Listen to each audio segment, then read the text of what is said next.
मैं झुकेगा नहीं साला। पुष्पा 2 मूवी की शुरुआत में हम देखते हैं कि पुष्पा चंदन की लकड़ी का व्यापार करता है और वह जापान जाता है, जहां के एक डॉन ने उसका पैसा नहीं दिया होता है। वह लेने के लिए जाता है और वहां के डॉन ने उसे गोली मार देता है और पानी में फेंक देते हैं। तब पुष्पा को बचपन की याद आ जाती है, जब वह एक गेंद के लिए पानी में कूद गया था। तभी उसकी नींद खुल जाती है। तभी मूवी की शुरुआत होती है, जिसमें वह सिंडिकेट का मालिक बन चुका होता है। दूसरी तरफ हम एक एसपी भंवर सिंह शेखावत को देखते हैं, जो अपना बदला लेने के लिए पुष्पा के पीछे पड़ा रहता है। और पड़े भी क्यों ना, पुष्पा ने उसके सारे कपड़े उतरवा दिए थे। आगे हम देखते हैं कि शेखावत इस बार मजदूर के भेष में चंदन की लकड़ी खोजने में जुटा होता है और लकड़ी मिलते ही वह पुलिस को फ़ोन कर देता है और सब मजदूरों को जेल में डाल देता है, जिसमें वह एक लड़के की शादी होती है। जब यह बात पुष्पा को पता चलती है तो सबको छुड़वाने के लिए थाने जाता है, पर वहां शेखावत सर नहीं होते हैं, तो सिर्फ कुछ पुलिस वाले जिन सबको पैसे देकर पुष्पा खरीद लेता है और सब मजदूरों को छुड़ा ले आता है। फिर हम श्रीवल्ली को देखते हैं, जो पुष्पा से कहती है कि उसे सीएम के साथ फ़ोटो लेने को कहती है।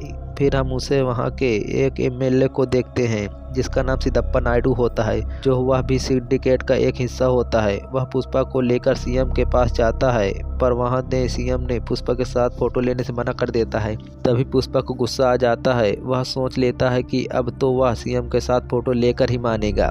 वह सिद्धप्पा को सीएम बनने के लिए बोलता है, पर सिद्धप्पा बोलता है कि इसमें बहुत पैसे लगेंगे। तो पुष्पा बोलता है कि चाहे जितना लगे मैं दूंगा। पैसे के लिए पुष्पा दुबई के एक व्यापारी से संपर्क बनाता है। वहां के व्यापारी से पुष्पा 2000 टन लाल चंदन देने के बदले 5000 करोड़ रुपए मांगता है।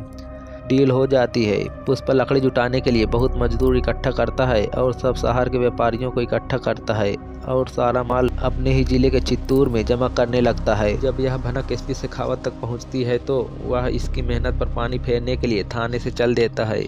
रास्ते में कई ट्रकों को रोक लेता है और आग लगा देता है और उसमें के एक व्यापारी को नदी में फेंक देता है, ताकि लोग ये काम करने के लिए डरने लगें। पर ऐसा नहीं होता है। डरते तो हैं, पर ज़्यादा पैसे लेने की वजह से फिर से काम में लग जाते हैं। शेखावत ऐसा क्यों कर रहा है, यह जानने के लिए सिद्धप्पा थाने जाता है, पर वहां तो शेखावत मंत्री जी के ही कपड़े उतरवाने लगता है। तभी मंत्री अपने कपड़े उतार देता है। शेखावत बोलता है कि अगर पुष्पा सॉरी बोल दे तो सब खत्म कर देगा। सिद्धप्पा पुष्पा को सॉरी बोलने के लिए समझाता है। फिर पुष्पा सॉरी बोलने के लिए मान जाता है और सॉरी सुनने के लिए शेखावत पार्टी रखता है।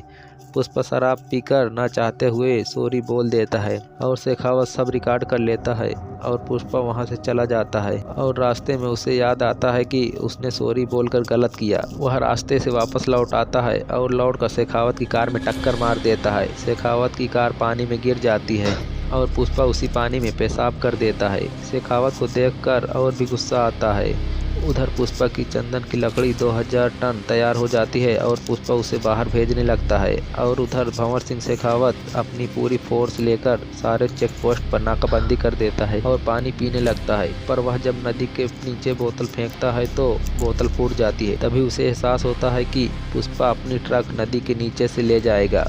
वह तुरंत नदी में अपनी पुलिस को भेज देता है और फिर उसे ट्रक दिखाई देने लगती है और वह फिर ट्रकों को पीछा करने लगता है। जब यह बात पुष्पा को पता चलती है तो वह नदी में पानी छुड़वा देता है, जिससे सभी पुलिस वालों की गाड़ी फंस जाती है।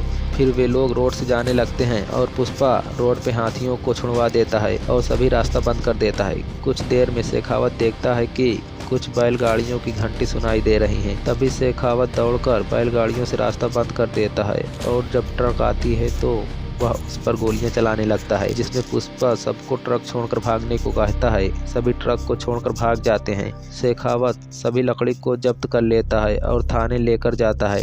कुछ देर में उसे पता चलता है कि वह चंदन की लकड़ी नहीं, दूसरी कोई और लकड़ी है। वहीं पे पुष्पा की एंट्री होती है और शेखावत को बेवकूफ़ बोलकर चला जाता है। और फिर शेखावत असली चंदन पकड़ने के लिए रामेश्वरम जाता है, पर वहां से पुष्पा चंदन की लकड़ी श्रीलंका ले जा चुका होता है। शेखावत श्रीलंका जाने की सोचता है, पर वहां बॉर्डर पर खड़े श्रीलंका के सैनिक उसे गोली मारने लगते हैं। उसे मजबूरन ही शेखावत को लौटना पड़ता है। उधर लकड़ी जापान पहुंच जाती है, जहां से उसका पैसा नहीं आता है। पैसा लाने के लिए पुष्पा खुद जाता है, जैसा कि आपने देखा वीडियो की शुरुआत में। उसे पैसे मिल जाते हैं।